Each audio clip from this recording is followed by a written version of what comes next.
कि कृष्णस्यासि सदा कश्चित् ब्राह्मणो ब्रह्मवेत्तमः विरक्तान्वियातेतु प्रसन्नात्मा विपेन्द्रिया।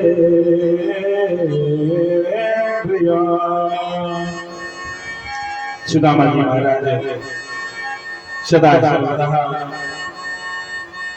परम प्रभु परमात्मा कृष्ण की भक्ति में लेने हैं। परमात्मा और इनकी जो धर्म पत्नी है सुशीला,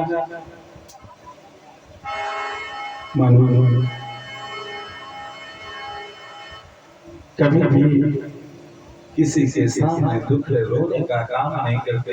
सुदामा जी महाराज जो इनको कुछ प्राप्त हो जाता है भिक्षा में, उसी को ये ग्रहण कर लेते, उसको लाते, अपने परिवार का भरण पोषण करते। लेकिन आज तक कभी किसी के सामने इन्होंने हाथ नहीं फैलाया।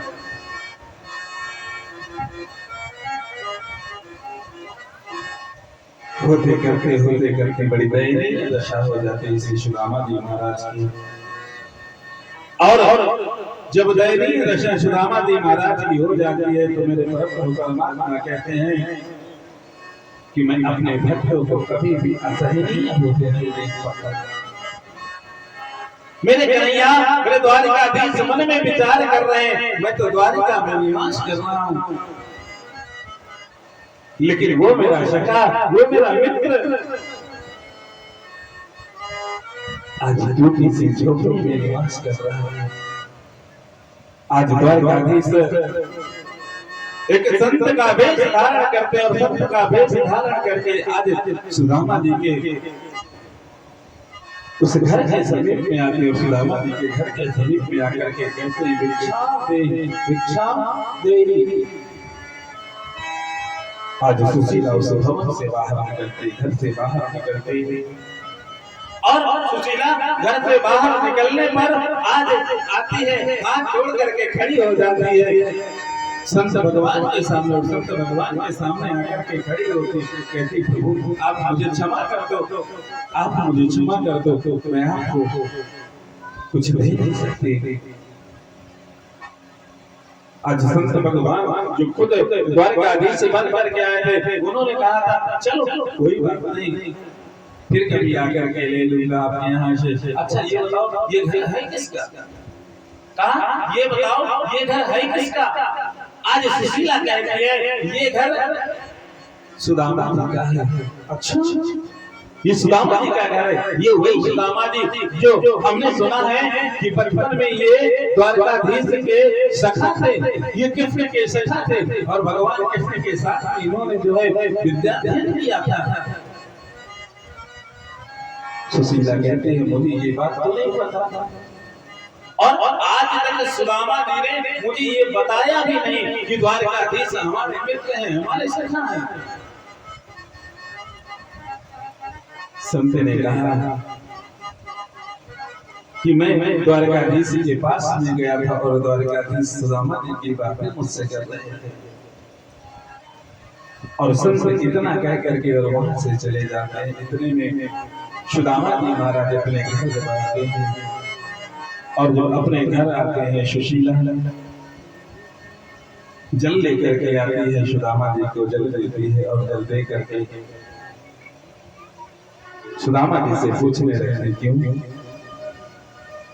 तुम कृष्ण के बारे में जानते हो, तुम द्वारिकाधीश के बारे में तुम जानते हो? सुदामा जी ने कहा पता नहीं कौन द्वारिकाधीश है, हाँ मेरे आराध्य कृष्ण हैं, मैं सदा सर्वदा अपने हृदय में कृष्ण को बसाए रखता हूँ। कभी भी उठते हुए, बैठते हुए, सोते हुए, जागते हुए मैं सदा सर्वदा कृष्ण कृष्ण नाम का भजन किया करता हूँ, कृष्ण के नाम का जप किया करता हूँ। सुशीला ने कहा वही कृष्ण आजकल द्वारिकाधीश हो गए हैं। सुदामा सब कुछ जानते हैं, लेकिन जान बूझ करके आज अपनी पत्नी को कुछ बताने का प्रयास नहीं कर रहे हैं, क्योंकि वो सोच रहे हैं आज मैं यदि सुशीला को बता दूंगा कि वो कितने हमारे मित्र हैं, वो द्वारिकाधीश हमारी सखा है, तो हो सकता है ये स्त्री स्वभाव है, ये स्त्री स्वभाव है, ये मुझसे कहीं कह रहे थे कि जाकर के तुम द्वारिकाधीश से कुछ मांग लो, हमारी दयनीय दशा पर कुछ विचार करेंगे। अंत में सुशीला से सुदामा जी ने कहा, हाँ मैं द्वारिकाधीश को जानता हूँ, द्वारिकाधीश हमारे मित्र हैं, हमारे सखा। सुशीला कहती है कि तुम अपने मित्र से मिल करके आओ ना, अपने मित्र के दर्शन करके आओ ना। सुदामा जी महाराज कहते हैं देखो कुछ स्थान ऐसे होते हैं उन स्थानों पर खाली नहीं जाया जाता। कहा कुछ स्थान ऐसे होते हैं उन स्थानों पर खाली नहीं जाया जाता, और हमारे घर में तो हमारे बच्चे भूखे घूम रहे हैं, हम अपने मित्र के पास जाएंगे तो क्या लेकर के जाएंगे।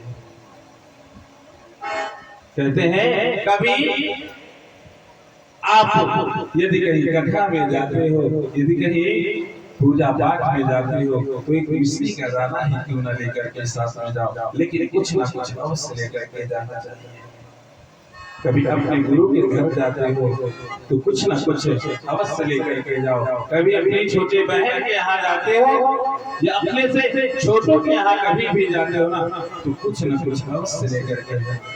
सुदामा जी महाराज से सुशीला कहते कोई बात नहीं, आप जाने की व्यवस्था करो, हम कुछ न कुछ व्यवस्था करेंगे। और आज सुशीला जाती है अपने पड़ोस में जाकर के आज 3 घरों से जो है चावल लेती है। अगर सुशीला कह देती तो उसके घर में बोरी 2 बोरी कोई जाकर के छोड़ देता, लेकिन सुशीला भी वो पढ़ी लिखी स्त्री है, उसने कहा द्वारिकाधीश के यहाँ जा रहे हैं, यदि मैं एक घर से चावल लेकर के जाऊंगी तो द्वारिकाधीश के सब समझ नहीं आएगा। यदि मैं 3 घरों से एक मुट्ठी चावल लूंगी तो कहीं का चावल खड़ा होता है, कहीं का चावल पिता होता है, तो कहीं का कैसे होता है। आज 3 घरों से 3 मुट्ठी चावल लिया और सुदामा जी महाराज अपनी उस फटी धोती में लपेट करके श्री सुदामा जी महाराज भगवान कृष्ण की तरफ चल देते हैं। और सुशीला ने कहा यदि कृष्ण के लिए कोई संदेश है तो कह दो, मैं आपका संदेश कह दूंगा। सुशीला कहती है जा रहे हो द्वारिकाधीश के दर्शन हो तो द्वारिकाधीश से केवल एक ही बात कहना, मैं आपको ये नहीं कह रही हूँ कि आप जाकर के द्वारिकाधीश से कुछ मांग करके लेकर के आए, आप कुछ नहीं मांगना, लेकिन मेरा संदेश उनसे जरूर कह देना कि भूख लगती है प्यास लगती जिंदगी अब उदास लगती है। कहा कि एक माह 2 पक्ष में,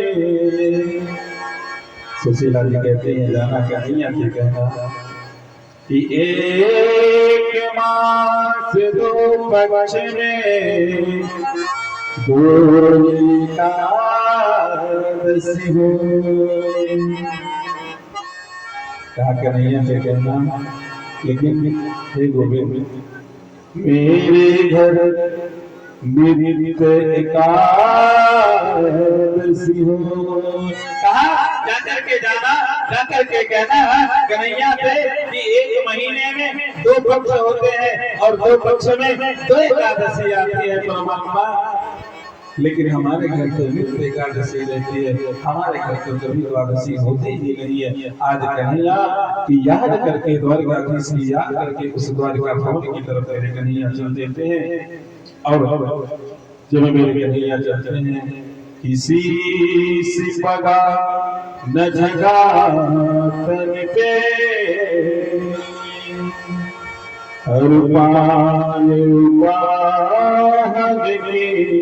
नहीं धोती फटे सिलटे दुपति प्रभु जाने को आयत शोभा।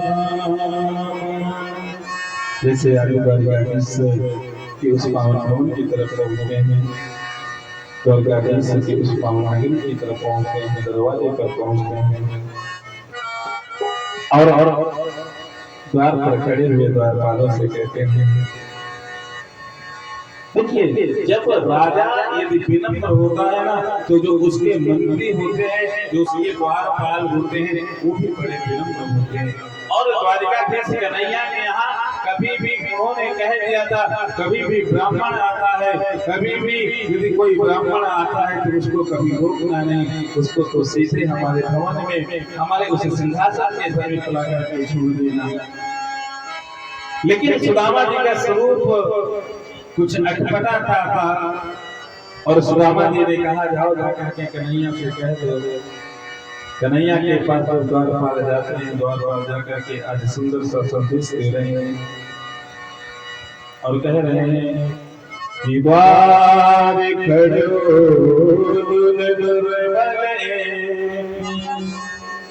देख रहो वसुधा अभिराम, पूछत दयाल तुधाम, बतावत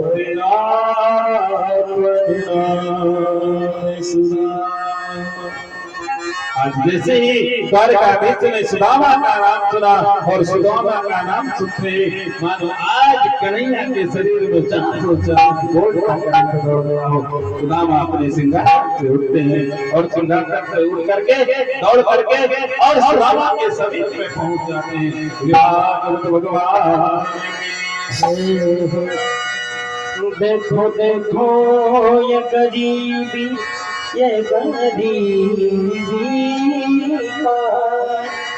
कृष्ण के दर पे विश्वास लेके आया हूँ, मेरे बचपन का यार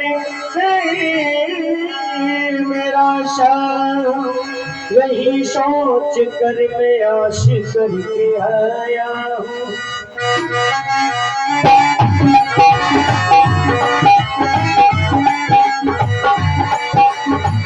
अरे मोर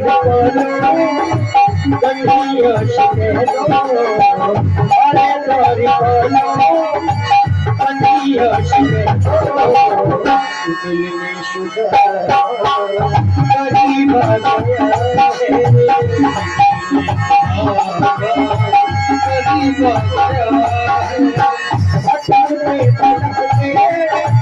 नकाने कहाँ से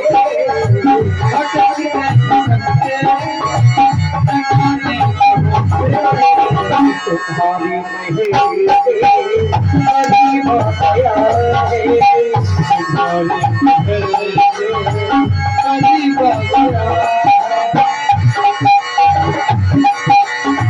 नशर फेर अपन में है जामा, बता तो कभी बता तो कभी नशर फेर कभी अपन में है जामा,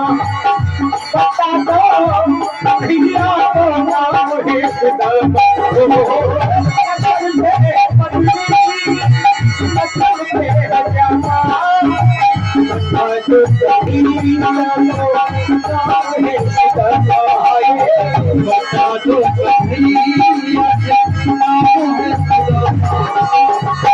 एक बार मोहन सजा करके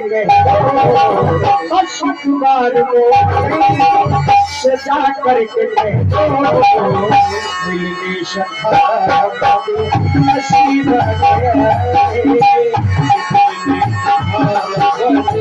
नसीब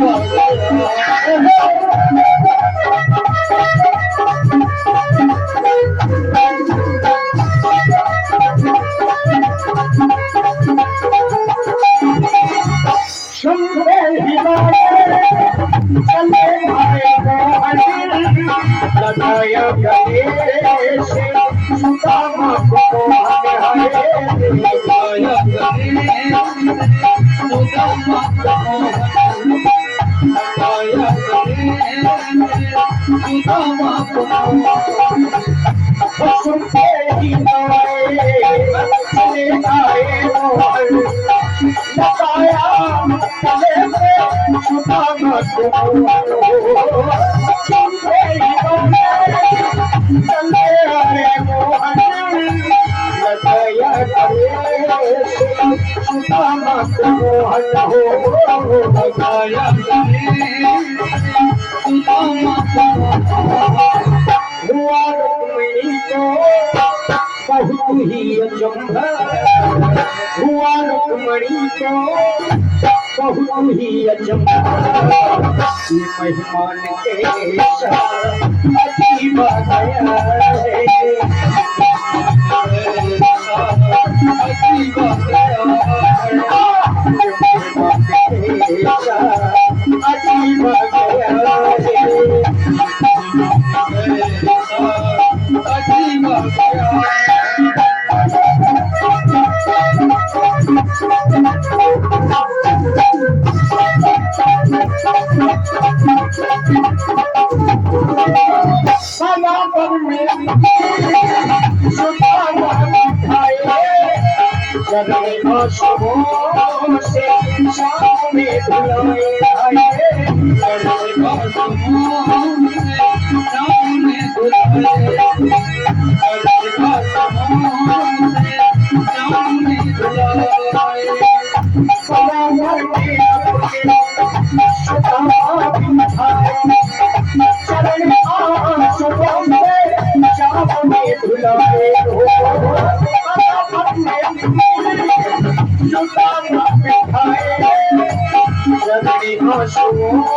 जगा तुम सुना न घबराओ प्यारे जगा तुम सुना खुशी का शमा तेरे करीब गया है खुशी का शमा तेरे करीब गया है अरे प्यारे मानो कहीं आते हैं तो अरे प्यारे मानो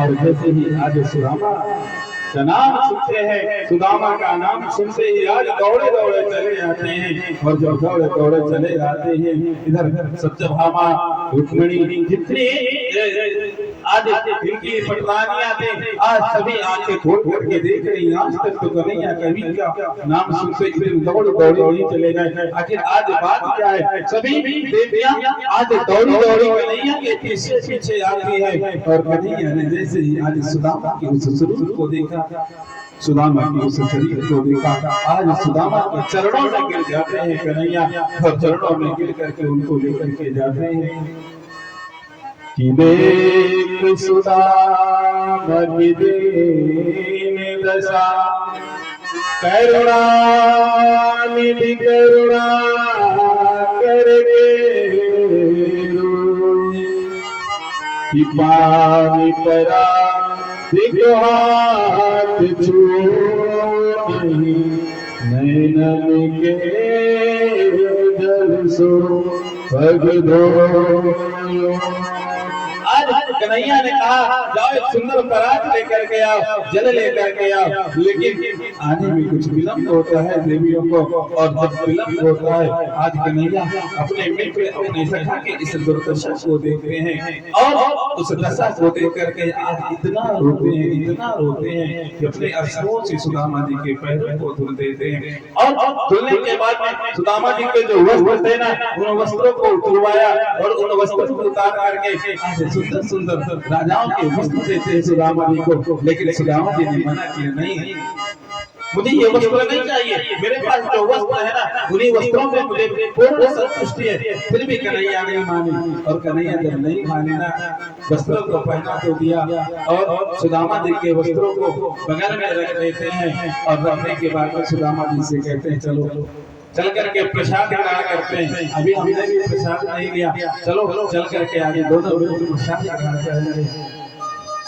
सुदामा जी और कन्हैया दोनों जाते हैं प्रसाद करने के लिए। सुदामा जी और द्वारिकाधीश एक साथ बैठते हैं प्रसाद लेने के लिए। सुदामा जी ने देखा इतने सुंदर सुंदर पकवान हैं, बच्चों की याद आ जाती है, बचपन की याद आती है। सुदामा जी महाराज कन्हैया से कहते हैं कन्हैया मैंने आज तक इतने सुंदर पकवान नहीं खाए और मेरी पकवान खाने की इच्छा भी नहीं है, मैं इसे खाना नहीं चाहता हूँ। कन्हैया ने बार-बार मनाने का प्रयास किया। सुदामा जी मन में विचार कर रहे हैं, मेरे बच्चे घर में भूखे सो रहे हैं, मेरी पत्नी भूखी सो रही है, और मैं इन पकवानों को खा करके मैं अपने उदर को भरूं, हमसे बड़ा अभागा इस संसार में शायद कोई नहीं होगा। कन्हैया सुदामा जी के भाव को समझ जाते हैं। कहा सुदामा जी आप चिंता मत करो, आप भोजन ग्रहण करो। सुदामा जी ने थोड़ा बहुत जैसे तैसे खाया। आज दोनों सखा एक स्थान पर बैठ जाते और एक स्थान पर बैठ करके आज ब्राह्मण आया है। भगवान कृष्ण ने अपने समस्त राजों से कहा आओ आकर के सुदामा जी के चरणों को प्रणाम करो, सुदामा जी से आशीर्वाद लो। तुम लोगों को सुदामा के विषय में नहीं पता। आज जिस सुदामा को तुम इस स्थिति में देख रहे हो ये वो सुदामा नहीं है। सुदामा जी मन में विचार कर रहे हैं, ये मेरा मित्र है, ये मेरा सखा है। बैठ जाते हैं इस स्थान पर, बैठ करके बातें करने लगते। बातें करते करते बार बार सुदामा जी महाराज उसी पोटली को छुपा रहे हैं जो चावल लेकर के आए थे। सुदामा ने कहा क्यों कन्हैया और कैसे हो, क्या हाल चाल है? कन्हैया ने कहा कोई बात नहीं सुदामा जी, आप ये बताओ कि आपकी शादी हुई कि नहीं हुई? सुदामा जी ने कहा मेरी शादी हुई है। आपकी भाभी का नाम सुदामा, आपकी भाभी का नाम सुशीला है। तो मेरी भाभी ने मेरे लिए कुछ भेजा है या नहीं भेजा? सुदामा जी कहते नहीं कुछ नहीं भेजा। बार बार लेकिन उस पोटली को छुपा रही है सुदामा जी महाराज। अंत में मेरे कन्हैया इस भाव को देख करके सुदामा जी से उस पोटली को छीन लेते हैं, और छीनने के बाद में दो मुट्ठी चावल ग्रहण कर लेते हैं। तीसरे में भी पटराना छना लेते हैं और कहते हैं सब आप ही इस प्रसाद को ग्रहण करोगे क्या? परोक्ष प्रत्यक्ष रूप से सुदामा जी को मेरे कन्हैया ने कुछ नहीं दिया, लेकिन अप्रत्यक्ष रूप से परोक्ष रूप से मेरे कन्हैया ने सुदामा को सब कुछ दे दिया। आपस में जब बात होने लगती है सुदामा जी की और कन्हैया की, कहते हैं आज कन्हैया ने कहा कि हे मित्र तुमने मुझे मंत्रा में बुलाया नहीं। सुदामा जी ने कहा कि मैं आपको कैसे बुला सकता था। सुदामा से कन्हैया ने कहा अब मेरी पत्नियां आ रही हैं, आप उनको आशीर्वाद दे दो। अब इधर पहले 8 पटरानियां आती हैं, 8 पटरानियों को सुदामा जी महाराज ने आशीर्वाद दिया। सौभाग्यवती हो, फिर सौभाग्यवती हो, सदा प्रसन्न रहो। हाथ उठा करके और आशीर्वाद दे रही हैं। उतने में सुदामा जी की नजर जब बाहर पड़ती है, सुदामा जी ने देखा एक लंबी सी लाइन लगी हुई है। सुदामा जी ने कन्हैया को बुलाया और कन्हैया को बुला करके कन्हैया से, क्यों कन्हैया, ये गांव के लोगों को तूने क्यों बुला लिया है? कन्हैया ने कहा, किसकी बात कर रहे हो? कह रहे ये जो स्त्रियों की लंबी लाइन लगी हुई है।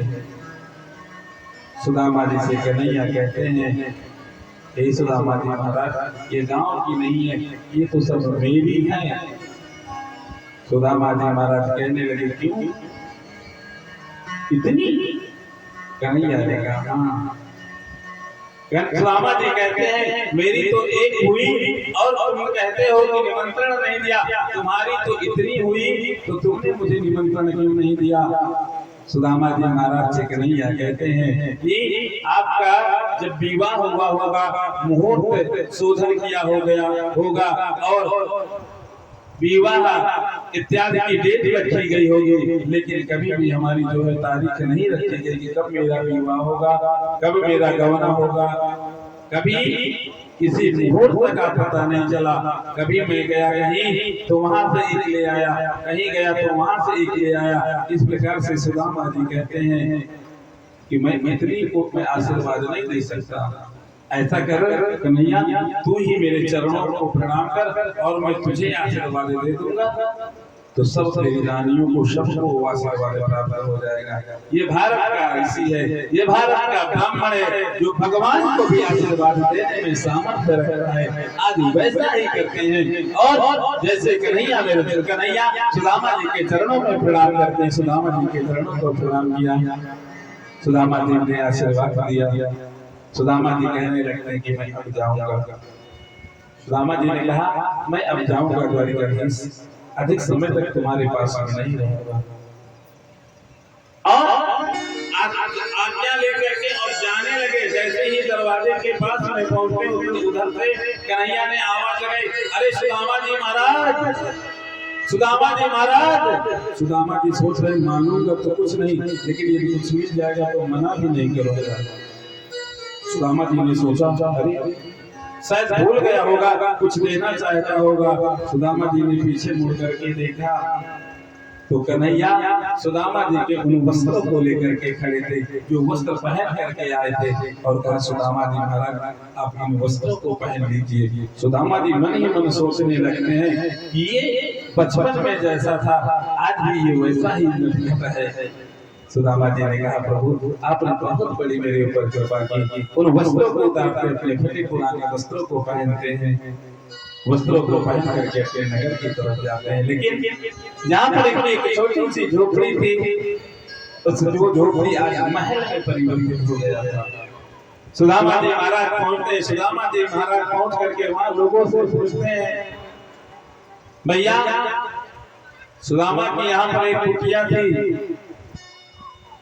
कहा, लोगों ने कहा, मैं सुदामा को नहीं जानता, लेकिन इतना जरूर जानता हूं कि सुदामा जी महाराज हमारे द्वारकाधीश से मिलने के लिए गए हैं। आज सुदामा जी महाराज ने कहा, उनकी रानी महारानी पटरानी कोई तो होगी, आप उनको बुलाओ। और आज सुशीला को पता चलता है कि सुदामा जी महाराज द्वारकाधीश से वापस आए हैं। आज उनके साथ में 50 दासियां अगल बगल से खड़ी हुई हैं और बीच में सुशीला सज धज करके खूब सारे गहने इत्यादि पहन करके सुदामा जी का आज स्वागत करने के लिए आते। सुदामा जी महाराज ने कहा, ठहरो। सुदामा जी महाराज ने कहा, ठहरो, तुम वहीं पर खड़ी रहो, ना तो मुझे इस धन की आवश्यकता है, ना तो मुझे इस दौलत की आवश्यकता है, ना तो मुझे इस वैभव की आवश्यकता है। तुम चाहते थी कि तुम्हें ये धन मिले, तुम्हें ये वैभव मिले, तुम्हें यश मिले, तुम्हें कीर्ति मिले, तुम यश कीर्ति इस वैभव को, इस धन को, इस महल का तुम उपयोग करो, उपभोग करो, लेकिन ये सुदामा तेरी क्षण भी इस भवन में नहीं रुकने वाला। और सुदामा जी महाराज जैसे इस भवन से बाहर निकलने लगे, पीछे से मेरे कन्हैया आते और कन्हैया ने आकर के कहा, सुदामा जी महाराज आपको इसका उपयोग और उपभोग करना चाहिए। मेरा ये आशीर्वाद है आपके साथ में, आपके अंदर कभी भी मद, मत्सर, अहंकार लोभ मोह इत्यादि आपके अंदर कभी भी प्राप्ति नहीं होगी। आप जैसे आज है, जैसे हमारा ये आज आप कर रहे हैं, सदा सर्वदा मेरा ऐसा यत्न करते रहेंगे। मेरे सुदामा कभी भी उन्होंने हाथ फैला करके कभी किसी से मांगा। सुदामा जी के सुंदर चरित्र को सुनते हैं। सुदामा जी के सुंदर चरित्र को श्रवण करने के बाद में देवकी के जो 6 पुत्रों को आज देवकी के पास में भगवान कृष्ण पहुंचते हैं। भगवान कृष्ण ने कहा मैया आपकी जो इच्छा हो आप अपनी इच्छा बताओ, मैं आपकी समस्त इच्छाओं को मैं पूर्ण करूंगा। देवकी ने कहा जो हमारे 6 पुत्र थे, जिन 6 पुत्रों को कंस ने मार दिया था, उन 6 पुत्रों को तुम लेकर के आओ, मैं उनके साथ में वात्सल्य रूप में धारण करूंगी। आज मेरे कन्हैया उन 6 पुत्रों को लेकर के आते हैं। जो सबसे बड़ा पुत्र था उसका नाम स्मर था, दूसरा जो बालक हुआ उद्गीत हुआ, तीसरा परिश्रंग हुआ और चौथा पतंग हुआ, छठवां क्षुद्रव्रत नाम का बालक हुआ था और छठा घृणी नाम का बालक हुआ था। 7वें में मेरे बलराम जी आए थे और 8वें में मेरे कन्हैया स्वयं आए थे। कन्हैया उन सब 6 बालकों को लेकर के आते हैं। मैया स्तनपान कराते हैं और वात्सल्य करते हैं। इसके बाद में अर्जुन के द्वारा सुभद्रा का हरण होता है। भस्मासुर की सुंदर कथा आती है। जो भस्मासुर जिस भगवान भोलेनाथ ने जिसको आशीर्वाद दिया, उन्हीं की पत्नी को देख करके वो जो है लालायित हो जाता है। अंत में मेरे कन्हैया आ जाते हैं और अंत में मेरे कन्हैया ला करके उसको ऐसा पाठ पढ़ाते हैं कि वो अपने सर पर ही हाथ रख करके और स्वयं वो भस्म हो जाता है। इस प्रकार से मेरे कन्हैया के माध्यम से नाना प्रकार के जो है कथाएं होते हैं। 9 निमि योगेश्वर संवाद होता है और 9 निमि योगेश्वर संवाद होते होते दत्तात्रेय जी के जो 24 गुरु थे, उन 24 गुरुओं के बारे में बताते हैं। दत्तात्रेय के जो 24 गुरु थे, उन 24 गुरुओं के बारे में बताते हैं कि किस प्रकार से दत्तात्रेय जी ने पृथ्वी को, वायु को, आकाश को, जल को, अग्नि को, चंद्रमा को, सूर्य को और कबूतर को, समुद्र को, अजगर को किस तरह से अपना गुरु बनाया था। एक बार दत्तात्रेय जी महाराज भ्रमण कर रहे थे। भ्रमण करते करते अजगर को देखते हैं और अजगर को देख करके क्या कहते हैं कि अजगर करे नचा करे पंछी करे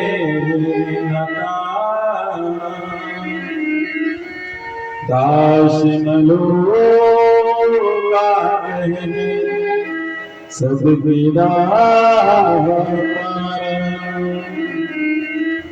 देखो अजगर कहाँ काम करने जाता है, लेकिन परमात्मा फिर उसका भरण पोषण करते हैं।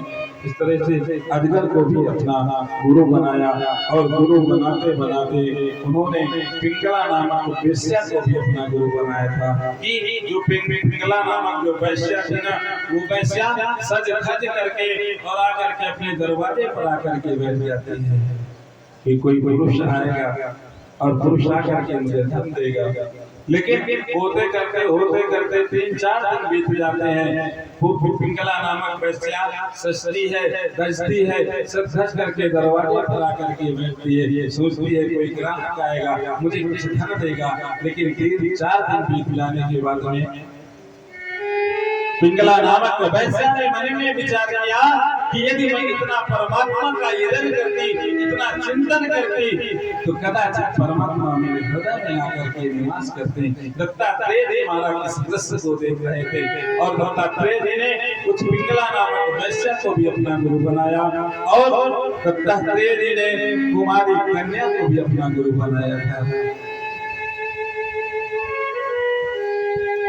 एक समय दत्तात्रेय जी महाराज भ्रमण कर रहे थे और भ्रमण करते करते वो घर के पीछे से जाकर के देखते हैं, और घर के पीछे जाकर के उन्होंने देखा कि एक कुमारी कन्या है, और वो कुमारी कन्या उसके होने वाले ससुर और होने वाली सास, उसके होने वाले ससुर और होने वाली सास उसको देखने के लिए आए थे। और वो कुमारी कन्या अपने सास ससुर की सेवा कर रही थी, और वो जो ससुर आए थे ना, वो सौभाग्य की चूड़ियां लेकर के आए थे, और सौभाग्य की जो चूड़ियां लेकर के आए थे, अपनी होने वाली बहू को आज सौभाग्य की चूड़ियां पहना देते। एक दर्जन इस साथ में, एक दर्जन इस साथ में, दोनों में आज सौभाग्य की चूड़ियां पहना देते। और सौभाग्य की चूड़ियां पहनाने के बाद में कहते हैं, बेटी तुम मेरे होने वाली बहू हो, मैं तुम्हारे हाथ का भोजन करके प्रसाद लेकर के मैं यहाँ से जाऊंगा। आज वो कुमारी कन्या जाती है, जाकर के अपने घर में देखती है, क्या देखती है कि जो चावल रखने वाला जो पात्र था ना, उस पात्र में हाथ डालती है, और जैसे ही उसमें हाथ डालती है, वहां पर कुछ भी दिखाई नहीं पड़ता, कुछ भी हाथ में नहीं आता। अब अपने में विचार करती है, मेरे होने वाली ये ससुर है, होने वाली मेरी ये सास है, यदि भूखे चले जाएंगे तो हमारे पति, हमारे पिता का अपमान हो जाएगा। और उसने क्या किया, बखार से धान निकाला, और धान निकाल करके मूसल उठाया, और मूसल उठा करके कूटना प्रारंभ किया उस धान को। लेकिन होता क्या है, जैसे ही मूसल उठाती है और नीचे पटकती है, जो सौभाग्य की चूड़ियां उसने पहन रखी थी, वो चूड़ियां खन्न खन्न होकर के बजने लगती हैं। उसने उनमें से 4-6 चूड़ियां निकाली, फिर से कूटना प्रारंभ किया, फिर से वो खन्न खन्न बजने लगी। लेकिन होते करते उसने दोनों हाथ में केवल एक चूड़ी पहनी, और उसने धान कूटा, धान कूट करके उस धान से सुंदर चावल बनाती है, सुंदर चावल पका करके अपने होने वाले सास ससुर को खिलाती है। इसीलिए कहते हैं कि जो बेटियां होती है ना, बेटियां जितना अपने पिता से प्यार करते हैं, जितना अपने पिता से प्रेम करते हैं, शायद खुद उतना प्रेम नहीं करते अपने पिता से। इसीलिए बेटियां जो होती है ना, वो दो गुणों को संभालती हैं, और पुत्र अपने ही खुद में रह जाते हैं। बेटियों को मणि कहा गया है, और बेटे क्या है, लोहे के टुकड़े ने। रात में 10 बजता है, रात में 12 बजता है, जैसे लोहे के टुकड़े को आप जो है बरसात में फेंक दो, होगा क्या, उसमें बहुत ज्यादा से ज्यादा थोड़ा बहुत जंग लग जाएगा। लेकिन बेटियां मणि के समान होती हैं, और मणि में यदि थोड़ा सा भी खरोच आ जाता है ना, तो उसकी कीमत थोड़ी बहुत कम नहीं होती, उसकी कीमत बहुत ज्यादा कम हो जाती है।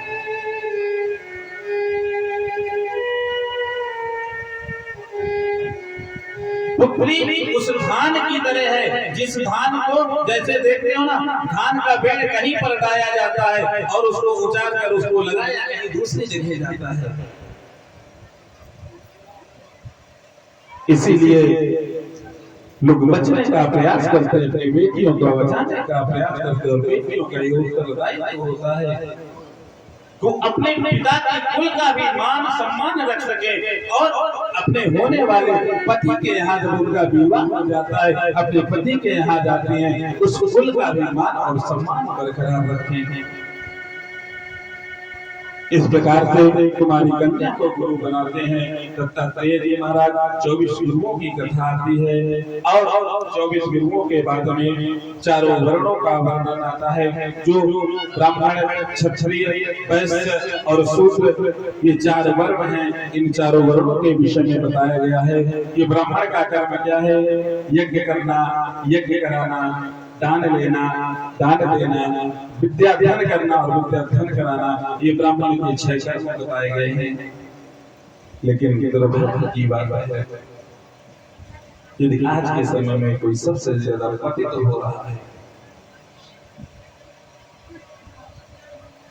तो परमात्मा हम जैसे लोगों का जिसका कार्य है विद्या अध्ययन कराना, विद्या अध्ययन करना, विद्या अध्ययन कराना, यज्ञ करना, यज्ञ कराना, दान लेना, दान देना, ये ब्राह्मण के 6 कर्म बताए गए। लेकिन शायद हम इन 6 कर्मों से पतित होते चले जा रहे हैं। क्षत्रिय का जो कर्म है, क्षत्रिय का कर्म है कि ब्राह्मण, वैश्य, शूद्र इन तीनों की रक्षा करना, ये क्षत्रिय का उत्तरदायित्व है। क्षत्रिय को शराब पीना माना नहीं है, क्योंकि यदि वो रक्षा करेगा तो ऐसे तो कोई रक्षा कर नहीं सकता, थोड़ा बहुत तो शरीर में कुछ ना कुछ होना चाहिए क्षत्रिय का। और वैश्य के लिए बताया गया कि वैश्य खूब धनार्जन करे, खूब, और जब धनार्जन करे उसका जो दशांश मिलता है उसके दशांश से यज्ञ कराए, हवन करवाए, आहुति डलवाए। और चौथे वर्ण के विषय में बताया गया है जो उन तीनों की सेवा करे। इस प्रकार से चारों वर्ण का जो है बताया गया है। किस प्रकार से एक गीत की कथा है, एक गीत के बाद भगवान के अनुसार महर्षियों के श्राप से भगवान के यदुकुल का संहार होता है। यदुकुल का संहार होने के बाद में यदुकुल का संहार हुआ, और यदुकुल का संहार होने के बाद में किस प्रकार से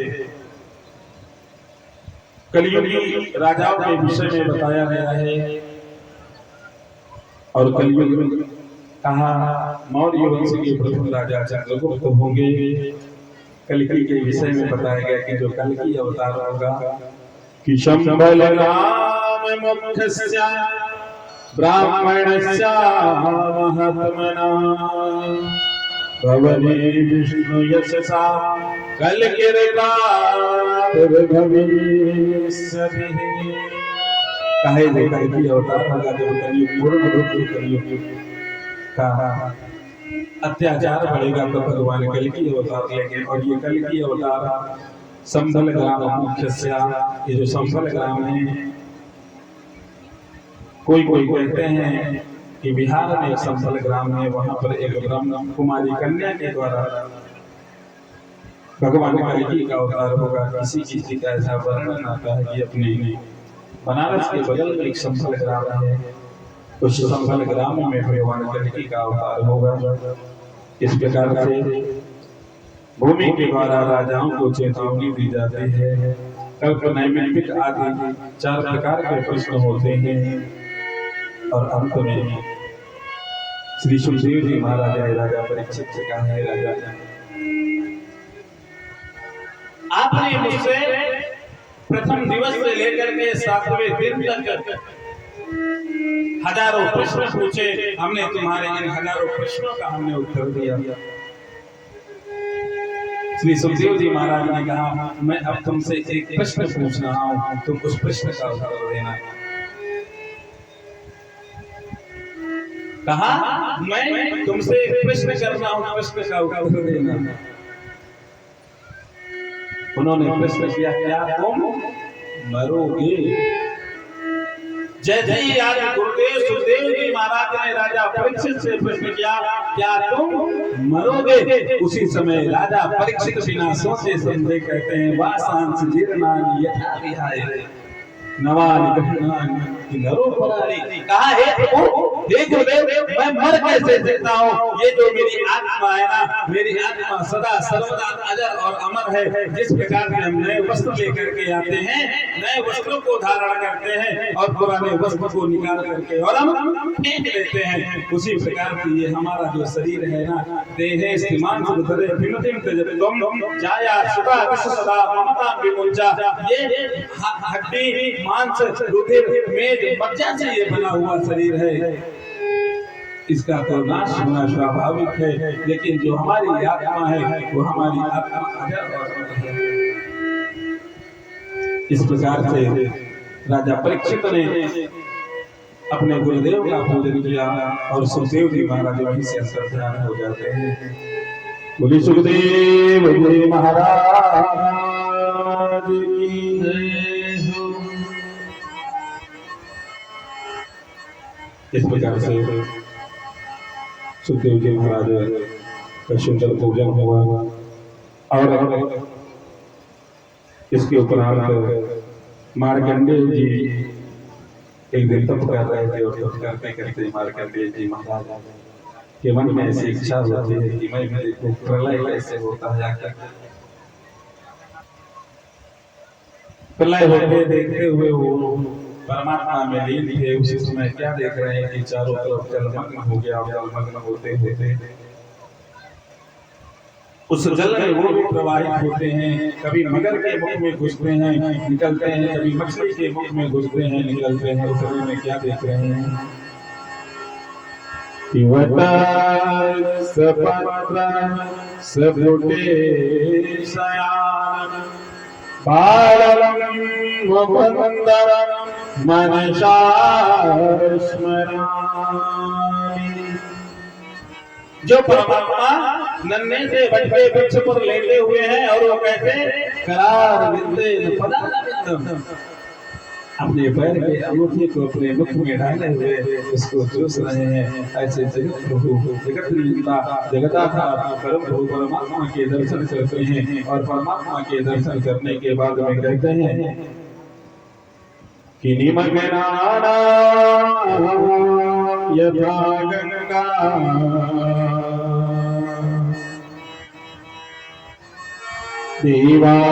देवानामच्युतो यथा वैष्णवानां यथा शम्भो पुराणानां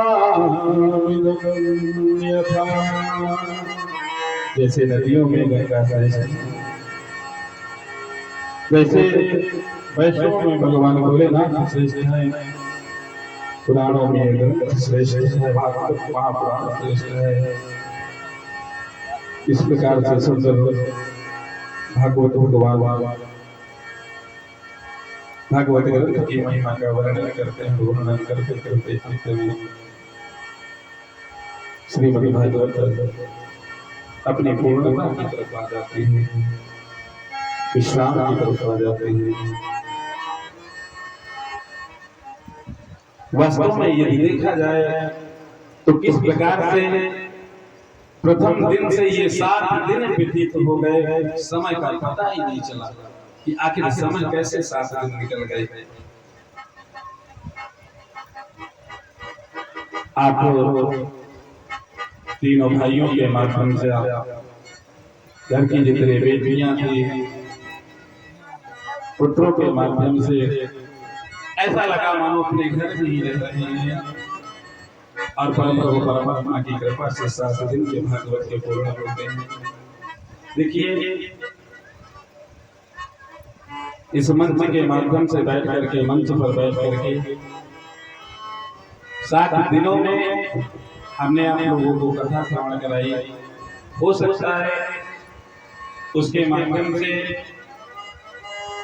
आप लोगों को जो शब्द अच्छे लगे हों उन शब्दों को आप ग्रहण करना और जो शब्द आपको बुरे लगे हों उन शब्दों को यही छोड़ देना और छोड़ करके उन शब्दों को यही छोड़ देना। वास्तव में ये भागवत ग्रंथ